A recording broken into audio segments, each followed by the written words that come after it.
Hello guys, this is Vandana Bisht and welcome to my channel maths Adda. So guys, आज के lecture में हम देखेंगे क्लास 9th एनसीईआरटी मैथ्स का चैप्टर 1 की exercise 1.1। So guys, let's get started. So guys, question number 1 कह रहा है, is zero a rational number? Can you write it in the form of p upon q where p and q are integers and q is not equal to zero. तो सबसे पहले जो question पूछा गया उसका जवाब देंगे कि क्या ज़ीरो एक रैशनल नंबर है। तो इसका जवाब है yes, zero is a rational number. ठीक है। उसके बाद कह रहा है, can you write it in the form of p upon q? तो कैसे लिख सकते हैं p अपॉन q की फॉर्म में ज़ीरो को? अगर मैं ज़ीरो के नीचे 1 लिख दूँ, जो कि ऑब्वियस होता है कि किसी भी नंबर के नीचे 1 माना जाता है, तो इसके अगर नीचे 1 लिख दूँ तो ये p अपॉन q की फॉर्म हो गई। ठीक है। तो कह रहा है, can you write it in the form of p upon q? तो ये है yes, we can write it.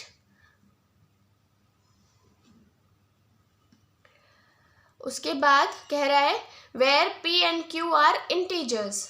Where p and q are integers. Integers का गाइस मतलब होता है कि हमारे वैल्यूज़ होंगी या तो नेगेटिव, या तो ज़ीरो, या तो पॉजिटिव। तो इंटीजर्स हमारे इस तरीके से होते हैं। आपको मैंने इंट्रोडक्शन में ऑफ नंबर सिस्टम में सारा बताया है कि किस तरीके के नंबर्स हमारे नंबर सिस्टम में होते हैं। तो यहाँ पे इंटीजर्स की मैंने रेंज लिखी है। तो क्या इस रेंज के अंदर ये दोनों वैल्यूज़ आ रही हैं, यानी p और q क्या हमारे इस रेंज में है? तो यहाँ से हम देख सकते हैं कि पहली p की जो वैल्यू है वो ज़ीरो है। तो ज़ीरो इंटीजर का पार्ट होता है, ये हमारे इंटीजर्स है। ठीक है। तो ज़ीरो हमारा इंटीजर है, बिल्कुल है। एंड q हमारा 1 है।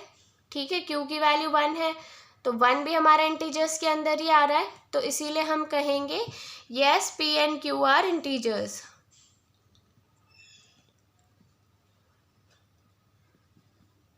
एंड उसके बाद लास्ट कह रहा है, and q is not equal to zero. तो यहाँ पे आप देख सकते हैं q की वैल्यू 1 है, तो हम कहेंगे q is equal to is not equal to zero, q is equal to 1। ठीक है गाइस। तो इस तरीके से ये मैक्सिमम एक्सप्लेनेशन है जो आप एग्ज़ाम में लिख सकते हो। एंड इस क्वेश्चन का सोल्यूशन यही है। थोड़ी आपको बेसिक अंडरस्टैंडिंग होनी चाहिए नंबर सिस्टम की, नंबर्स की। वो मैं अगर आप इस तरीके का कोई भी वीडियो देखना चाहते हैं तो आप मेरा प्रीवियस वीडियो जो है वो रेफ़र कर सकते हैं इस टॉपिक के ऊपर। सो गाइज, अब सेकेंड क्वेश्चन देखते हैं। सो गाइज, नेक्स्ट क्वेश्चन है question number 2, that is find 6 rational numbers between 3 and 4। तो आप कहोगे तो मुश्किल काम है, बट नहीं, ये बहुत इजी काम है, क्योंकि हम यहाँ पे कोई बड़ा नंबर लेट कर लेंगे। सपोज हम यहाँ ले लेते हैं, सपोज हम यहाँ 12 ले लेते हैं। ठीक है। तो 12 को अगर मैं कुछ इस तरीके से मान लूँ, 3 के नीचे भी 1 है एंड 4 के नीचे भी 1 है। ठीक है। तो इसको अगर मैं 12 से मल्टीप्लाई कर देती हूँ ऊपर नीचे, एंड इसको भी 12 से मल्टीप्लाई कर देती हूँ ऊपर नीचे, तो कोई फ़र्क तो पड़ेगा नहीं, क्योंकि 12 से 12 वैसे ही कैंसिल आउट हो जाएगा एंड 12 से 12 यहाँ पे भी कैंसिल आउट हो जाएगा। यानी अभी भी ये वैल्यू अगर हम सॉल्व करके देखें तो 3 है, एंड अभी भी ये वैल्यू अगर हम सॉल्व करके देखेंगे तो 4 है। बट यहाँ पे हमें कौन सी वैल्यू मिल जाएगी? 12 3 ज़ा 36/12, एंड यहाँ पे मिल जाएगी 48/12। अब क्या हम इन दोनों के बीच के रैशनल नंबर्स लिख सकते हैं? हमें 6 रैशनल नंबर्स लिखने हैं। तो अब हम क्या लिख सकते हैं? 37/12, 36/12, 37/12, 38/12, 39/12 एंड 40/12। अभी भी बहुत 7 नंबर्स हैं जो हम इन दोनों के बीच में लिख सकते हैं। तो इस तरीके से आपको इस क्वेश्चन को सॉल्व करना है। एंड ये जो हमने तरीका अभी देखा, इससे हमें क्या पता चलता है? इससे हमें ये पता चलता है गाइज कि किसी भी दो नंबर्स के बीच में इनफाइनाइट मैनी नंबर्स हो सकते हैं। ठीक है, इसका मतलब ये नहीं कि हम इसके बीच में सिर्फ 3.5 या इस तरीके से लिख सकते हैं, इसमें बहुत सारे नंबर्स हम लोग लिख सकते हैं, रैशनल नंबर्स। आप यहाँ पे देख ही सकते हो, अगर आपको और ज़्यादा नंबर्स पूछे जाएं तो आप इसको 48 कर सकते हो, मतलब 12 की जगह कोई और बड़ा नंबर ले लो, उसको ऊपर नीचे दोनों से मल्टीप्लाई करके देन बीच के नंबर सारे आप लिख सकते हैं। ठीक है, तो आपको इसमें घबराना नहीं है, ये बहुत छोटा सा ट्रिक है यहाँ पे, और इस तरीके से आप जितने भी नंबर्स हैं वो सारे लिख सकते हैं। अगर यहाँ पे 16 पूछे होते तो हम यहाँ पे 12 की जगह और बड़ा नंबर लेट करते, ताकि दोनों के बीच का डिफरेंस अच्छा खासा होता, तो हम काफ़ी सारे नंबर्स लिख सकते थे। अब इसमें भी हम लोग अगर चाहें तो इसको थोड़ा वो कर सकते हैं, मतलब काट के लिख सकते हैं। It's all up to you, अगर आप एग्ज़ाम में ऐसे ही लिख के आना चाहते हैं तो ऐसे भी लिख सकते हैं। अब नेक्स्ट पार्ट देखते हैं, नेक्स्ट क्वेश्चन।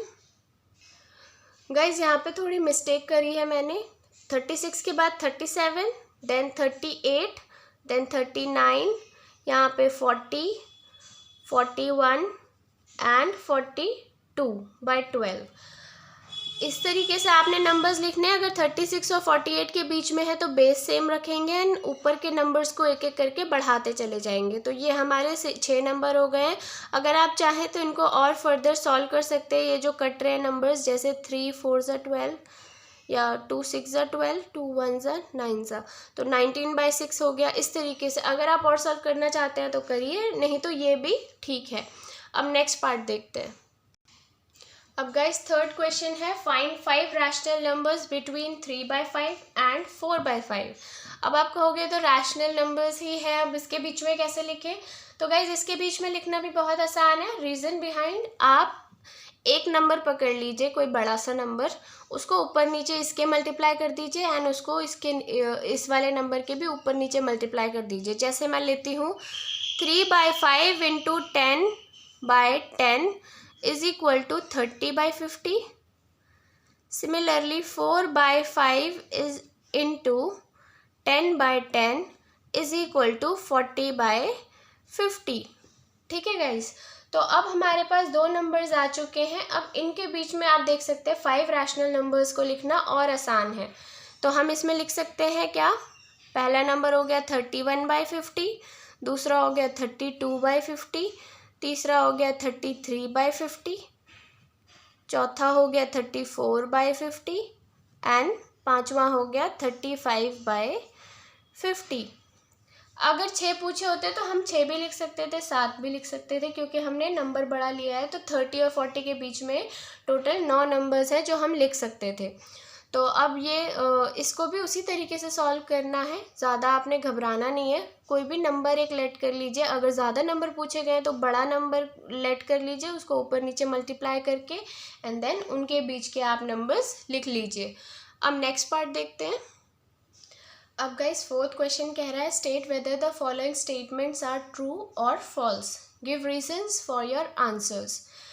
सबसे पहले हमें बताना है कि ये जो स्टेटमेंट्स दी हुई हैं ये ट्रू है या फॉल्स है, और उसके साथ हमें रीज़न भी बताना है कि क्यों ट्रू है या क्यों फॉल्स है।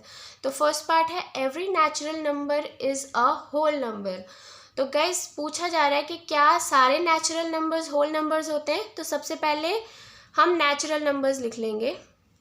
नेचुरल नंबर्स हमारे होते हैं guys 1 2 3 till infinity, and whole numbers हमारे होते हैं 0 1 2 3 टिल इन्फिनिटी।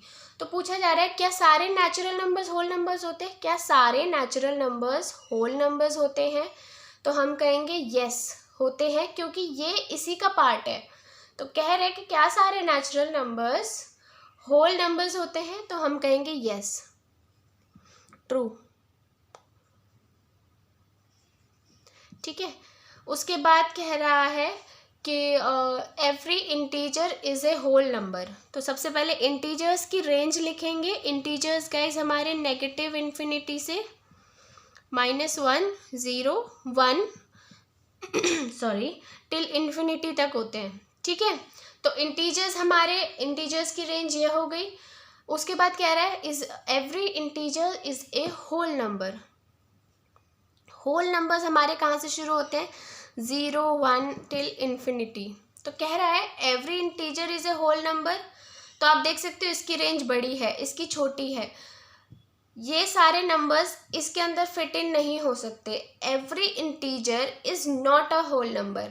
सारे इंटीजर्स होल नंबर्स नहीं होते हैं क्योंकि ये वाले इंटीजर्स छूट गए हैं।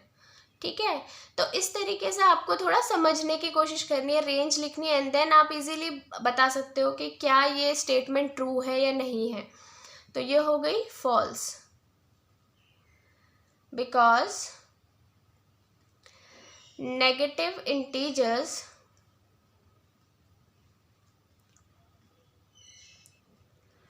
Are not whole numbers.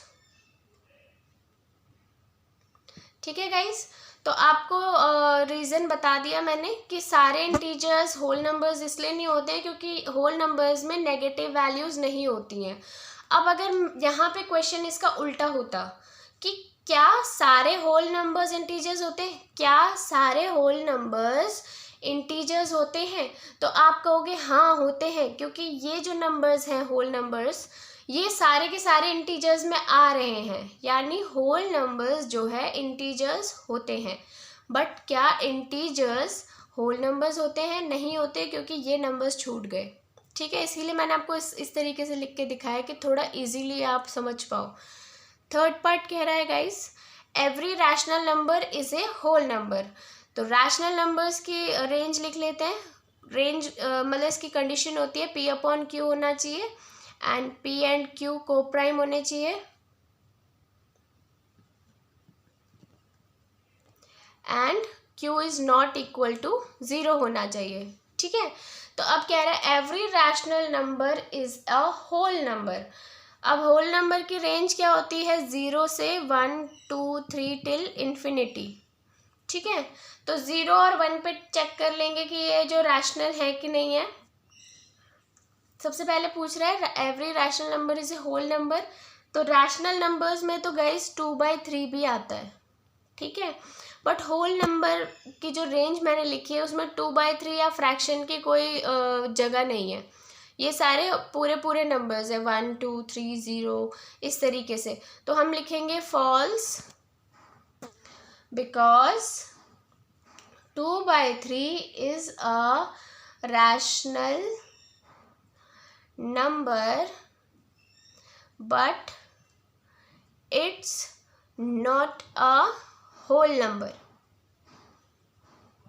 ठीक है गाइस, तो इस तरीके से आपको रेंज लिखनी है पहले and then you can easily find out कि जो आपकी स्टेटमेंट है वो ट्रू है या फिर फॉल्स है। So guys, this is all about this video. If you liked it, then do like, share and subscribe to my channel. Thanks for watching. Bye bye.